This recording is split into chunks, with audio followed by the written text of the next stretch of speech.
Fala, meu amigo, fala, minha amiga. Eu sou o Felipe Luna e que noite, meus amigos. Que noite sensacional para a Arena Fonte Nova.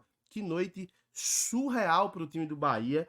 Que a gente já vem falando e assim, eu acho que todas as rodadas que eu gravar pós-jogo do Bahia, que ele manter esse nível, eu vou ter que lembrar isso, cara, porque é uma coisa que a gente já vinha falando, sabe? O óbvio. Eu acabei de ver um Twitter de uma amiga aqui no, no Twitter, né, falando o seguinte, que eu imaginava que ele colocando, ele é torcedor do esporte, inclusive aqui, e ele fala aqui assim, eu imaginava que o Bahia chegaria num nível alto, mas eu não imaginava que seria tão rápido, sabe? Porque realmente o desenvolvimento do Bahia, né, com essa parceria do Grupo City, tá muito mais rápido até do que com o Manchester City, sabe? O desenvolvimento, as conquistas. E quando eu falo conquistas, ainda não é título, mas conquistas do campeonato, de ambições, de buscar uma Libertadores, né? A gente tem que lembrar que a SAF tem um pouco mais aí de 2 anos, né? E o time já tá na zona de Libertadores aí. A tendência é que isso consiga, né? E as coisas vão acontecendo naquilo que a gente já falava. Antes de mais nada, te inscreve, ativa o sininho, deixa o teu like. Vamos falar sobre esse grande triunfo do Bahia, mas eu espero que você se inscreva aqui, dê essa moral que a gente fala aqui do teu clube de coração como se fosse o meu clube, com todo respeito, tá? Um jogo que começou de uma forma que, se você olhar, né, você pensaria, pô, cara, não é possível que o Bahia sentiu aquela derrota pro Flamengo, porque assim, perdeu jogando muito. Fiz um vídeo falando aqui, perdeu jogando muito. Perdeu sendo o Bahia que a gente tá vendo nesse campeonato brasileiro inteiro. Mas quando eu confesso pra vocês que quando saiu o primeiro gol, né, do Cruzeiro, que foi o gol do Gabriel Verón, um bonito gol, inclusive, foi pro VAR e tudo mais, analisou. Eu pensei, cara, não é possível que esse elenco ele tenha se abatido com aquela derrota pro Flamengo, jogando tanto como jogou. E realmente não era possível, porque realmente o Bahia foi só um susto, né? Porque o Bahia dominou o jogo, cara. Vamos ser sérios. Ah, teve algumas situações que o Cruzeiro chegou próximo, sim. Mas o Bahia dominou o jogo, tanto que no final do primeiro tempo, um golaço de cabeça do Tassiano, um cruzamento que eu não sei o que foi mais bonito.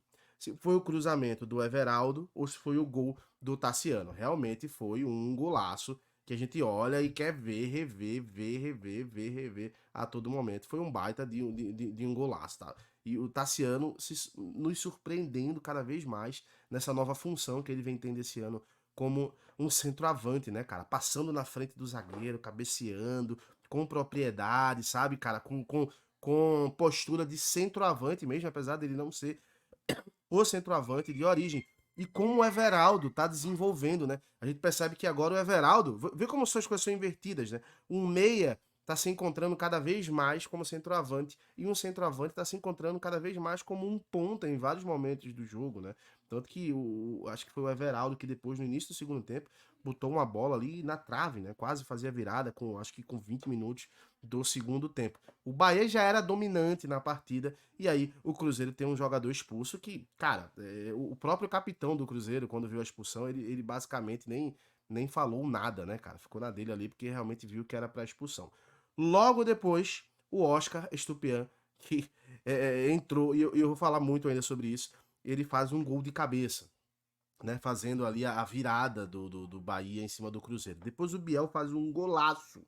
Um golaço, cara. E para finalizar, o Oscar Stupian acaba fazendo mais um gol, né? E assim sacramentando a derrota do Fluminense e sacramentando mais um triunfo do Bahia.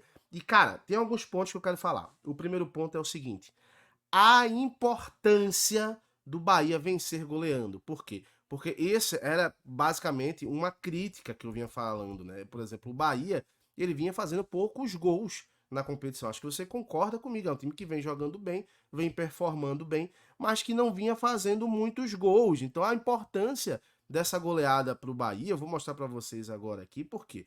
Porque nesse momento o Bahia ele é o terceiro colocado, né? Porque a gente já vê que o saldo de gols do, do, do, do Palmeiras, né, é melhor do que o do Bahia. Tem 2 gols a mais. Mas olha como mudou. O Bahia pulou de um saldo de 2 para um saldo de 2 para um saldo de 2, não, desculpa, de 3 para um saldo de 6. Então ficou próximo ali, não ficou tão né, uma disparidade tão grande no saldo de gols que vem fazendo diferença. O Bahia só não foi líder isolado nesse Campeonato Brasileiro até o momento, porque perdia muitas vezes na questão de saldo de gols. E detalhe, né, o Palmeiras nesse momento está jogando e pode até perder, né, nesse momento está empatando e tu tá com um pontinho, mas se perder pro Juventude, que eu acho difícil e improvável, né, mas se isso acontecer, o Bahia dorme mais uma vez na vice-liderança. Então esse é o primeiro ponto que eu quero falar aqui, a importância de você aplicar uma goleada, e foi uma baita de uma goleada.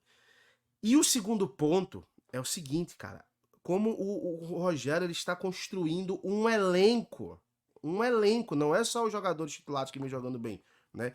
Várias vezes o Biel vem entrando e joga bem. O Oscar Stupian é um jogador que não ajudou tanto ainda o que eu acho que ele poderia fazer, mas entrou hoje e ajudou mais uma vez, né? Então é um jogador, é um time que a gente enxerga do Bahia que é um elenco, sabe? É um elenco muito forte, né? Um elenco que os jogadores estão entrando e estão conseguindo contribuir. E isso é difícil de se fazer, porque quando você tem um elenco tão, vamos colocar entre aspas, estrelado, porque esses são jogadores que não são baratos, né?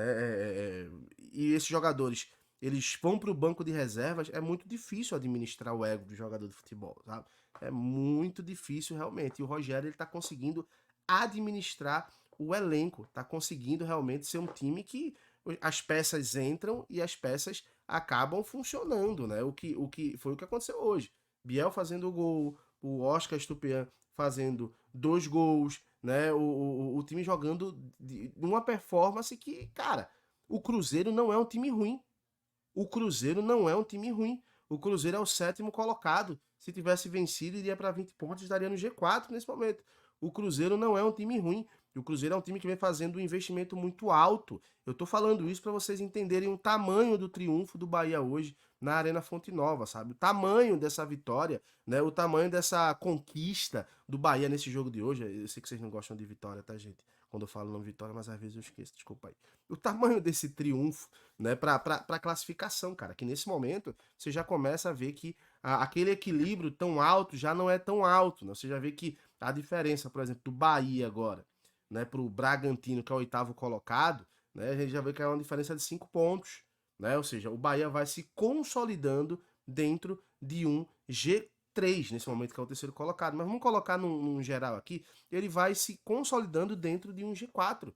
É impressionante isso, a velocidade de assimilação desses jogadores, né, é sensacional, cara. Então, assim, eu tô basicamente muito feliz, sabe? Eu acho que o Bahia se encontrou dentro de uma competição, o Bahia que tinha todos os motivos para entrar desmotivado numa Série A, mas isso só mostra a serenidade do Rogério Ceni, do seu trabalho e a serenidade desse elenco que tá conseguindo realmente conquistar voos muito altos. A gente tem que entender, cara, vamos parar para pensar aqui, tá? O Bahia, nesse momento, ele jogou 11 partidas. Ele tem 21 pontos, sabe? É uma parada que não é tão simples. A gente dividir aqui, ó.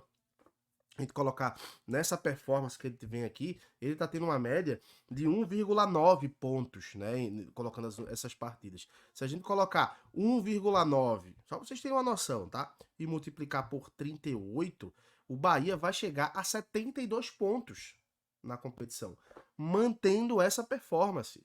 72 pontos. Essa é a tendência do Bahia nesse momento. Então, realmente uma campanha magnífica e confesso pra vocês, cara, é muito bom, velho, ver o Bahia fazendo uma campanha dessa na primeira divisão. Vou torcer para que se mantenha até o final do campeonato. Quem sabe o Bahia consiga chegar nesse número aí de 72 pontos. Eu quero saber a tua opinião, comenta aqui, fala para mim, para você, quem foi o grande craque dessa partida. O Juba também fez uma boa partida, viu? O Jubinha aí. E é claro, daqui a pouco eu tô voltando com mais um conteúdo para vocês. Um abraço, até já. Tchau, tchau.